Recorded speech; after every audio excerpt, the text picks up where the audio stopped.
The sequel for Game of Thrones is going to be insane.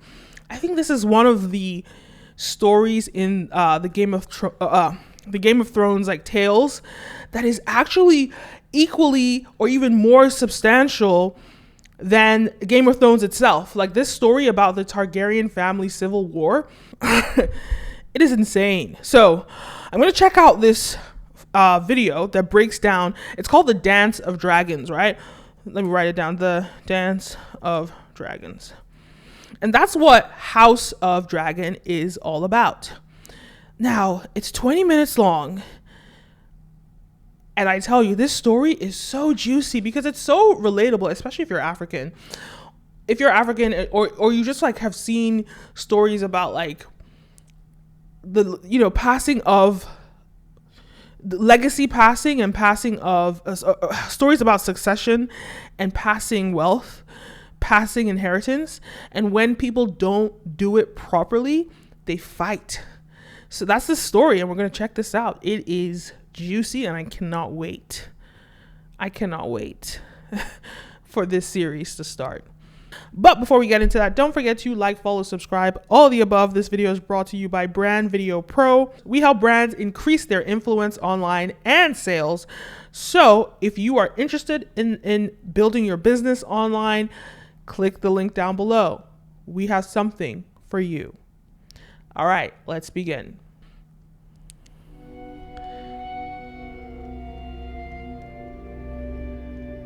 The Dance of Dragons, a true telling by Grandmaster Munkin, being a history of the war of Targaryen succession between the Princess Rhaenyra and Aegon, second of his name, that nearly destroyed. One thing I will say is that as much as this story is kind of accurate, we have to remember that there's going to be room for them to manipulate the story, develop the story in different ways and do different things, which is what they did with Game of Thrones, right? They followed the book, but I guess once they went off book, they started creating stuff.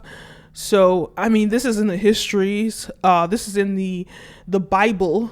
A show Bible is what a writer of a show creates about the world of the show. A lot of things about the backstories, the histories of the show. And George R.R. Martin did a lot of work, spent a lot of time creating these stories as a foundation for Game of Thrones when he was building this world. So this story is deep, it's dynamic, it's so juicy, and okay, let me stop hyping it. Let's watch this. The realm. The Dance of the Dragons. A stupid name for a Targaryen civil war where my ancestors danced away my birthright. Before the war, House Targaryen counted 18. And guess who this is that's talking? Daenerys' annoying brother, Viserys. Dragons. By the end, we had 2, and nearly as few Targaryens. We would never be as powerful or as feared again. The dance began, as many dances do, with an old man and a young girl. The queen had failed to produce a son for her king, so he anointed his daughter, the Princess Rhaenyra, as his heir. But years later, the king remarried, and his new wife, Queen Alicent of House Hightower, gave him a son. Feeble and foolish, the old king refused to change the succession. He didn't even see how his court had split into 2 rival camps of blacks and greens after the dresses that the princess and the queen had worn to some tourney. One night, a servant found the old king had died in his sleep and ran to inform Queen Alicent. Protocol dictated that the bells would be rung and a raven sent to Dragon. But if this is what the king wanted, why are they fighting?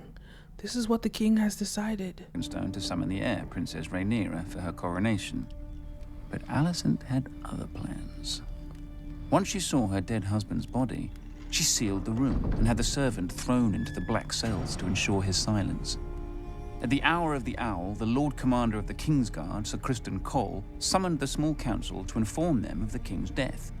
Sir Otto Hightower, the Hand of the King and father to Queen Alicent, demanded that the succession be settled immediately. The decrepit old men of the small council were confused. The succession was settled in their minds. The old king had forced the lords of Westeros to swear fealty to Princess Rhaenyra as his heir. But Sir Criston Cole rightly pointed out that a son comes before a daughter. The council argued until dawn, when the Master of Coin finally stood up and declared... First of all, it's Viserion. We know that he's Viserys, and we know that he's sexist, so his narrative is irritating. At the end of the day, you died, and Daenerys took your spot. That he would have no part of treason, Sir Criston Cole wisely opened his throat with a dagger, ending the debate. None were more surprised to hear of Prince Aegon's succession than Prince Aegon himself. At first, the fool rejected the crown, but his mother pointed out that his sister Rhaenyra would return such loyalty by taking his head. As the old king's true-born son, he'd always be a threat. Aegon relented. He was crowned in the Dragon Pit, and his wife and sister Helaena became queen. His brother Aemond flew off to win over the few great lords whose support Aegon didn't already have. The banner of the Gold Dragon flew over King's Landing and the Red Keep as Aegon, second of his name, ascended the Iron Throne. He would not sit it long. When ravens carried the news of Aegon's coronation to Dragonstone, Princess Rhaenyra summoned her own Black Council. With her was her uncle and husband, Daemon Targaryen, considered by many to be the most dangerous man in Westeros. Few lords supported. Oh yeah, we know that the Targaryens were incest, so sister, wives, and uncle husbands. Her. But the greatest of these was Corlys Velaryon, who controlled the largest fleet in the realm, and his Targaryen wife, Rhaenys, the old king's sister. Then there were her 5 sons, although none grown to manhood. A pitiful assembly, really. Combined, they couldn't match the power of House Hightower alone. But Rhaenyra had dragons. She, Daemon, and Rhaenys rode huge and formidable beasts, and 3 of her 5 sons were riders as well. Boom. Dragonstone also housed 6 more dragons without riders. Against this, King Aegon had only 4 dragons of his own. Dragons can burn a city, but only armies can take and hold it. If she was to prevail, Rhaenyra desperately needed the support of the few great houses not already sworn to Aegon. Her eldest son, Jaehaerys, flew to the Vale in the north. Her middle son, Lucerys, flew to the Stormlands. I think it's so funny how he said, oh, he only has 4 dragons. When you think about Daenerys and her 3 dragons and what that meant in Game of Thrones. But now this is the Dance of Dragons, and it's like dragons against dragons. So it's going to be, if you thought you were screaming when you saw Viserion and fighting against Drogon, think again, because this is going to be insane. Watching dragons fight. Wow. Think about the VFX. Think about how much time it would have taken them to execute this. It's going to be insane. Rhaenyra hoped that the war would begin and, if the gods were good, end with diplomacy. As always, they weren't. Little Prince Lucerys must have wet himself when he entered Storm's End and found King Aegon's younger brother Aemond already with Lord Baratheon. Aemond was fearsome even before he lost his eye and set a sapphire in its stead. But the princeling pleaded his mother's case. Finally, Lord Baratheon made his decision.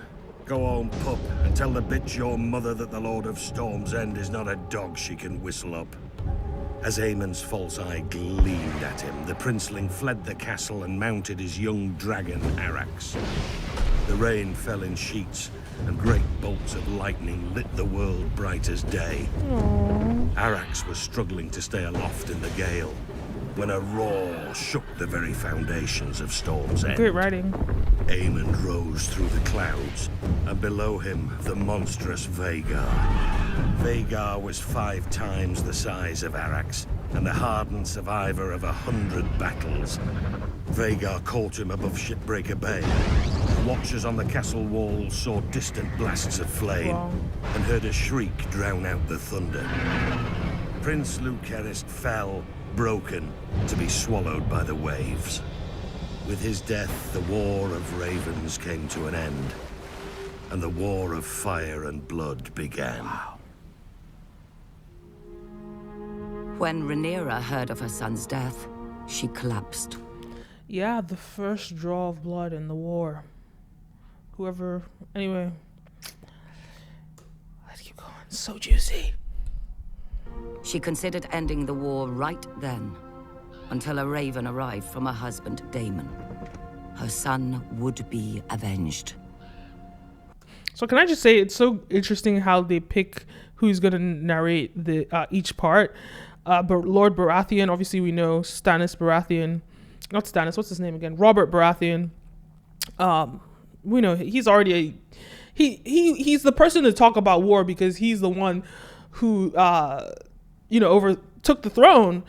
He's the one that started the war, so he's, we hear his like strong, brave voice narrating when the war begins. And then obviously they shift to Catherine Stark talking about a mother's loss, something that she can relate with. Let's keep going. Whispers slithered through the taverns and back alleys of Flea Bottom. 2 men were found. One was a former gold cloak, the other a rat catcher in the Red Keep who knew all its secrets. History remembers them only as blood and cheese. One night, Queen Helena entered the royal apartments with her daughter and 2 sons to put them to bed. Without warning, Blood and Cheese burst in, daggers in hand. They told her that a debt was owed. A son for a son. Blood and Cheese demanded she choose which son would be ripped from her forever. Queen Helena pleaded with the men to kill her instead, but they refused. Weeping, Helena named her younger son, Maelor. Perhaps she thought the boy was too young to understand. Or perhaps because the older boy was King Aegon's firstborn son and heir.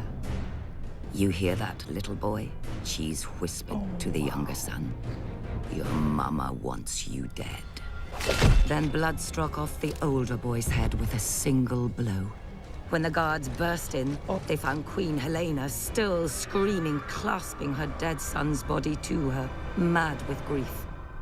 The blood of their children transformed a dynastic dispute into a war of annihilation. The grief and rage of losing a child could burn down. Think about how psychologically messed up that child's gonna be, knowing that your mom wanted you dead, but they killed the other. Oh my God. The world. Either Aegon or Rhaenyra could live at the end, but not both. Oh my God. Rhaenyra's forces struck yet another blow. The moment the Lord of Harrenhal saw Daemon Targaryen circling the castle on his dragon Caraxes, he struck his banners and surrendered. The Blacks now had the strongest castle in the Riverlands. Darker news still came to Aegon, thanks to Rhaenyra. Think about this. This is what they've just captured in the first 7 minutes of this video is pretty much season 1. I'm assuming probably just going to be season 1, or maybe not season 1, but like the first few episodes. Think about how like your heart is going to be beating in the beginning of the series. This story. Rhaenyra's sons, Winterfell had declared for Rhaenyra, as had the Vale. Furious, Aegon dismissed his grandfather, Sir Otto, as Hand, and appointed Sir Criston Cole, who swore to march on all the lords who had declared for Rhaenyra and put their castles to the torch.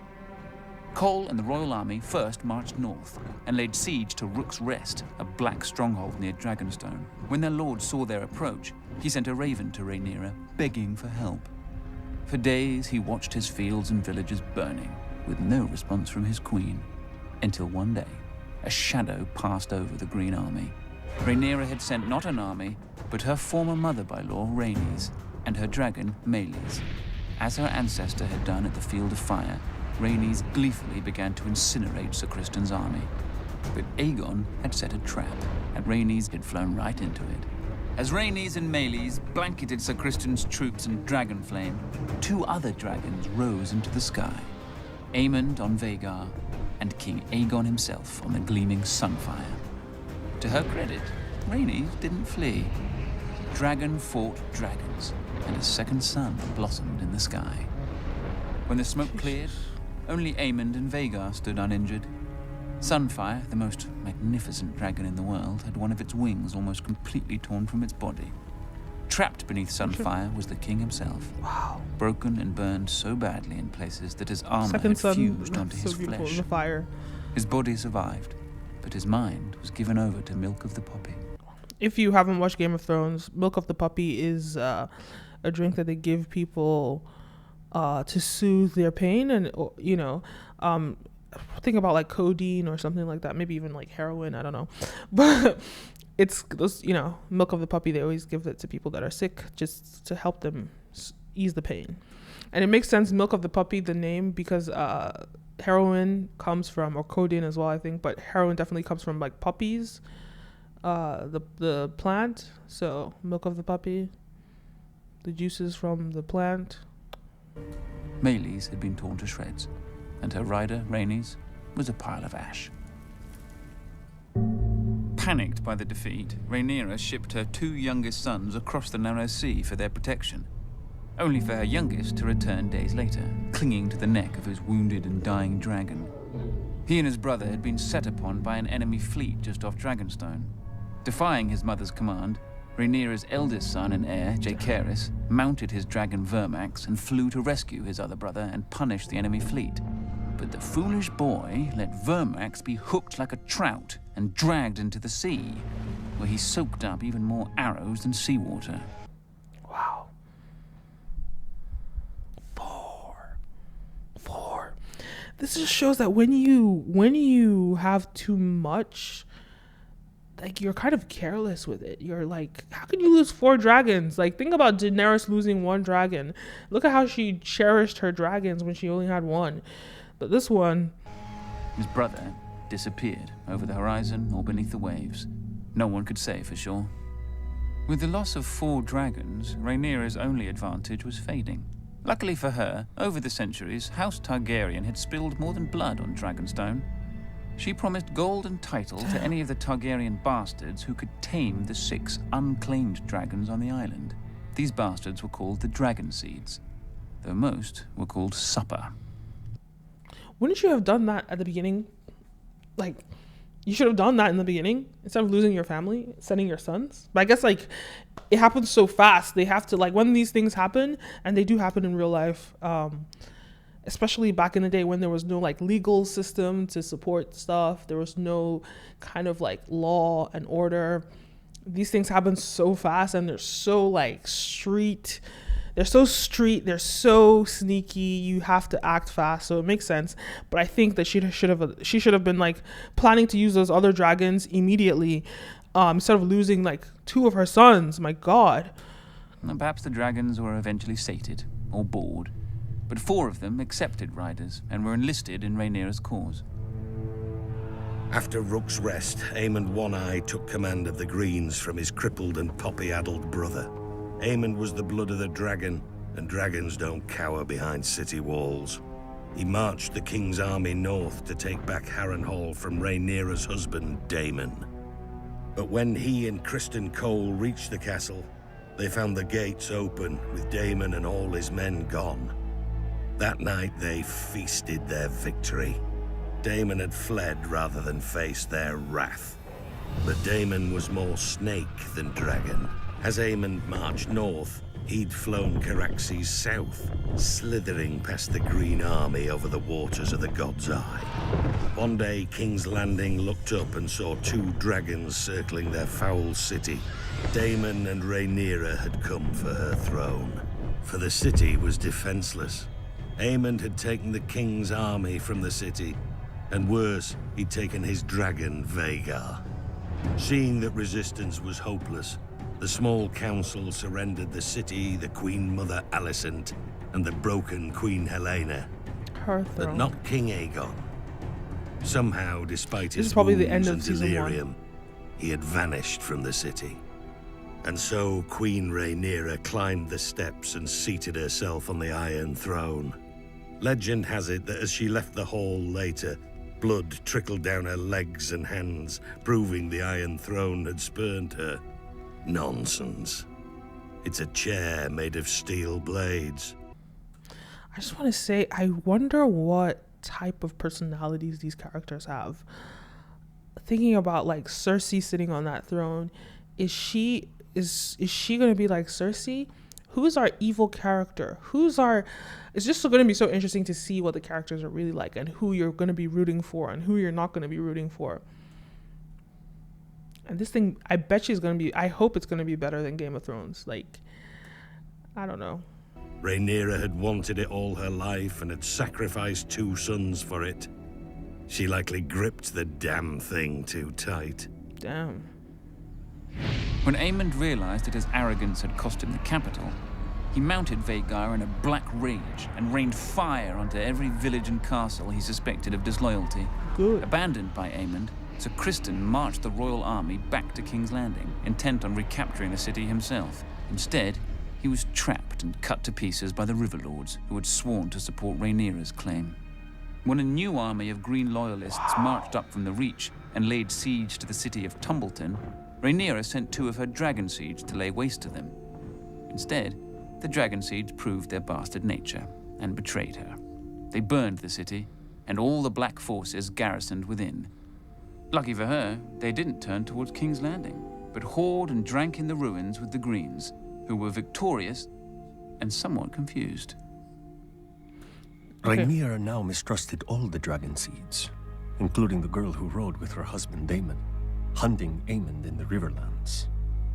She ordered the girl's head be sent to her, but there was a complication. As well as her dragon, the girl had taken to riding Daemon. One thing that is so irritating is whenever there's like a homewrecker, a whore. I mean, I'd hate to call her a whore, but you know what I'm saying? But she has to be black. They always make her black. You saw my video that I made about the over-sexualization of black women. Why is she black? They're always going to make the black woman the slut or the, over-sexualized person. Of course, the black woman is the one that took someone's husband. I hope they don't do this in the show. It's going to be very irritating if they do that. But the media loves to position black women,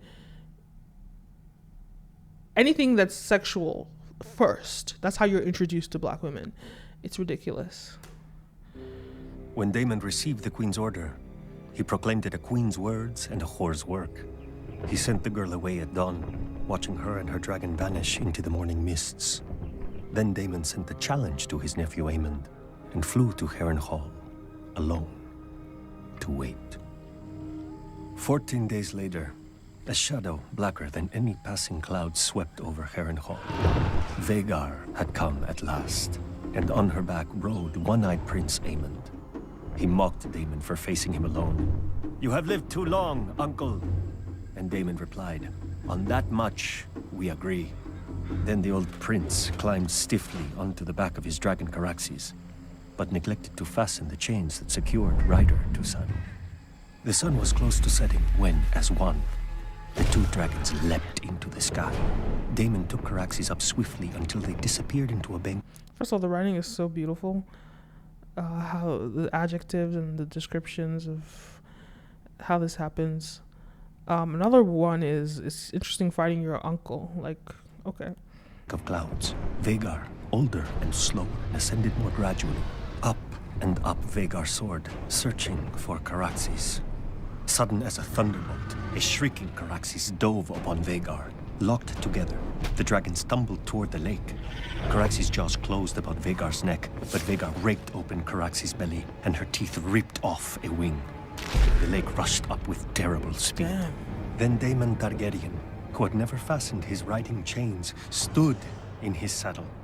He leapt from his dragon to Aemon's, and in his hand was Dark Sister, the Valyrian sword of Aegon's sister queen Visenya. As Aemond One Eye looked up in terror, Daemon ripped off his nephew's helm and drove the sword down into his one remaining eye so hard the point came out the back of the young prince's throat. Half a heartbeat later, the dragons struck the lake, sending up a gout of water so high that it was said to have been as tall as Harrenhal's great tower. The lake boiled with dragon blood, and then was still. Boiled with dragon blood. Daemon Targaryen was Such 9 great and 40 at his death. Prince Aemond had only turned 20. Vhagar, the greatest of the Targaryen dragons, had counted 181 years. Thus passed the last living creature from the days of Aegon's conquest. Wow. Sorry, just the last living. So remember Aegon Targaryen that conquered Westeros? That's the last living dragon from his time. Back in King's Landing, Queen Rhaenyra didn't have much time to grieve for her stupid husband. The mad former queen Helena flung herself from a balcony to be impaled upon the iron spikes lining the moat of Maegor's holdfast. That night, the city rose in riot against Rhaenyra, demanding justice for Queen Helena and her murdered son, among other foolish peasant fantasies. In the midst of this chaos, a one-handed fool called the Shepherd began to rant against dragons. Not just the ones of the enemy, but all dragons everywhere. As he pointed to the dragon pit above on the hill, he shouted, "There the demons dwell, this is their city. If you would make it yours, first you must destroy them." The cry went up from 10,000 throats. That's bold. Kill them! There were 4 dragons housed within the dragon pit that night. By the time the first of the attackers came pouring in, all 4 were roused, awake, and angry. Nobody knows how many men and women died that night. Who cares? They all should have. Trapped within the pit, the dragons could not fly.